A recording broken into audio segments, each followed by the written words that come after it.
మూషికునకెంత గర్వము! షణ్ముఖ, తక్షణమే ఆ రక్కసునిపై రణము ప్రకటించి వారినంతము చేయవలే. అగ్రజ, ఆజ్ఞ ఇవ్వండి. ఇప్పుడే శివగణాలతో పోయి వాని శిరస్సు ఖండించి మీ పాదాలకు సమర్పిస్తాను. తమ్ముడు, ఆ వరగర్వితుణ్ణి మేమే వధించవాలి. వాడు మా చేతనే హతము కావాలి. గణాధీశ్వర, తమ ఆధ్వర్యంలో మూషులతో రణము చేయుటకు సుర గరుడ యక్ష కిన్నర కింపురుషాదులు తమ తమ సైన్యములతో సిద్ధముగా ఉన్నారు ప్రభు. భృంగేశ్వర, నేరము చేసిన వాడు మూషికుడు. అతడే దండను అనుభవించవలేను. రక్తపాతము జనక్షయము మేము అంగీకరించము. ఈ రణమున మేము ఉభయులమే బలాబలములు తెలుసుకోవలేను. వైశాలి, నవ్వుల పాలైన జీవితానికి నవ్వులు ఒక్కటే తక్కువ. చిచి, వైశాలి, మూషికిని వలె నీవును మోసపోయావు. నన్ను ఉన్మాదిగానే భ్రమించావు. నా నటనను అర్థం చేసుకోలేకపోయావు. నటన? అవును వైశాలి, మూషికుడు మహాశక్తివంతుడు. వారిని ఎదిరించి బయటపడుట చాలా కష్టం. అందుకే మతి చెలించి వానికి లొంగిపోయిన వారి వలే నటించాను. వారిని నమ్మించాను, నాపై నమ్మకం కలిగించాను. మణిమంత, నేను వింటున్నది కంటున్నది నిజమేనా? నీ అందం అనుబంధం సాక్షిగా చెప్తున్నాను. నేను చెబుతున్నదంతా నిజమే. నీకు దూరంగా ఉండలేక, నీ వియోగం భరించలేక, నా మనసు దాచుకోలేక నిజం బయట పెట్టాను. మణిమంత, వైశాలి, ప్రియా ప్రియా, ఇందులో నీ అపరాధం ఏమీ లేదు. ఆనాడు వినాయకుని పూజ చేయకే మనకిన్ని అనర్థాలు వచ్చాయి. ఈనాటికి ఆ స్వామి దయవల్లని మనం ఇలా కలుసుకునే అవకాశం కలిగింది. త్వరగా ఇక్కడి నుంచి తప్పించుకునే ఉపాయం ఆలోచించు ప్రియా.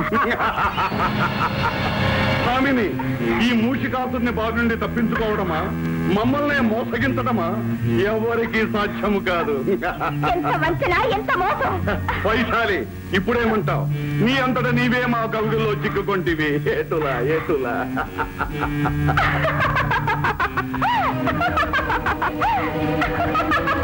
వైశాలి, ఏమా నువ్వు?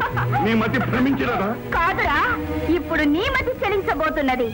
ఎత్తులు వేయుట నీ సొత్తు కాదురా, తంత్రములు పన్నుట మాకు తెలియనురా. ఎటుల ఎటుల.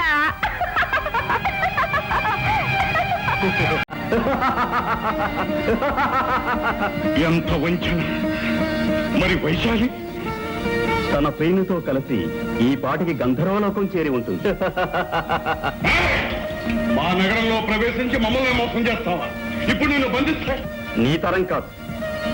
నేను తలుచుకుంటే నిన్ను ఈ క్షణంలోనే మట్టు పెట్టగలను. కానీ నిన్నిలా ఒంటరిగా చాటుగా చంపటం మా అభిమతం కాదు. ధర్మయుద్ధంలోనే పరిమారుస్తాం, రణరంగంలోనే కలుస్తాం.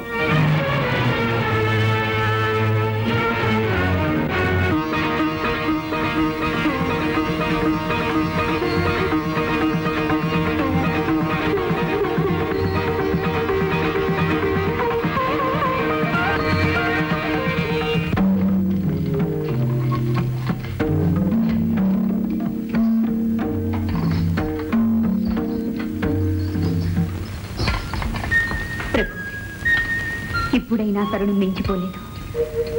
మీ నిర్ణయం మార్చుకుని యుద్ధ ప్రయత్నాన్ని విరమించుకోండి. కరుణా సముద్రుడైన ఆ గజాననుడు తప్పకుండా మిమ్మల్ని మిత్రునిగా స్వీకరిస్తాడు. ప్రియంవద, ఒక వీరపత్తిని పలకవలసిన పలుకులా ఇవి. కత్తి కలపవలసిన శత్రువుతో మిత్రత్వం నడపడమా? వీరునిలా కథన రంగంలో బలాబలాలు తెలుసుకోవలసిన తరుణంలో వీరులా సంధి పేరాడటమా? ఈ మూషికుని కంఠంలో ప్రాణముండగా అది ఒక్కనాటికి జరగ. ఈ యుద్ధం తప్పదు.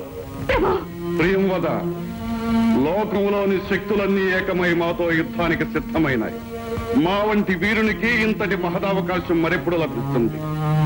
జయాపజయాలు ఎవరివైనా ఈ మూషికాసురుని పేరు చరిత్రలో చిరస్థాయిగా నిలుస్తుంది.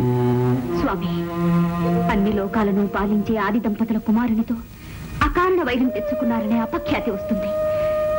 ఈ యుద్ధం వల్ల జననాశనం, లోక సంక్షోభం జరుగుతుంది. ప్రభు, నా మాంగళ్యానికి పరీక్ష పెట్టకండి. మీ పట్టుదల విడిచిపెట్టండి. నా ఆవేదన గ్రహించండి. నా మొర ఆలకించండి. నీ మొరలు ఆలకించడానికి, నీ కన్నీళ్లు తుడవడానికి ఉందిగా నువ్వు నమ్ముకున్న ఆ రాతి బొమ్మ. నీ వేదనలు రోదనలు ఆ బొమ్మతోనే విన్నవించుకో. చేతనైతే నీ చిరునవ్వుతో మమ్మల్ని సాగనంపు. అలాగే స్వామి, అలాగే మీరు ఆదేశించినట్టు ఆ అమ్మతోనే మొరపెట్టుకుంటాను. ఆ తల్లే అందరినీ రక్షిస్తుంది, నా మాంగళ్యాన్ని తప్పక కాపాడుతుంది.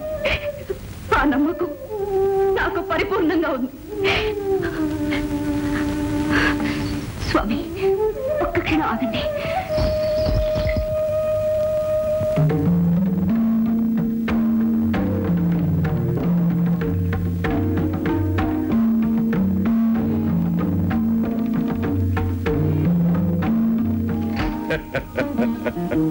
ప్రియంవద, ఏమీ ఈ చాదస్తం.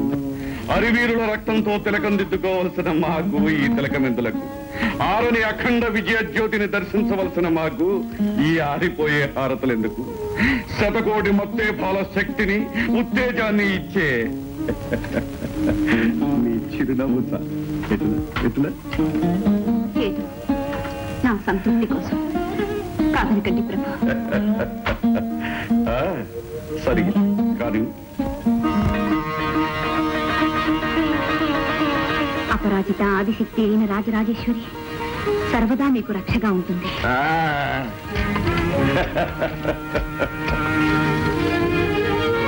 అమ్మా భవానీ, అనవసర కాలహరణమేళ రమ్ము కోరు కానిమ్ము, మా భుజ కన్నూతిని తీర్చుకోనిమ్ము. రమ్ము. కండ కాబరమున కాంతల చెరబట్టి ఏటిల్చినందులకిది ఫలం.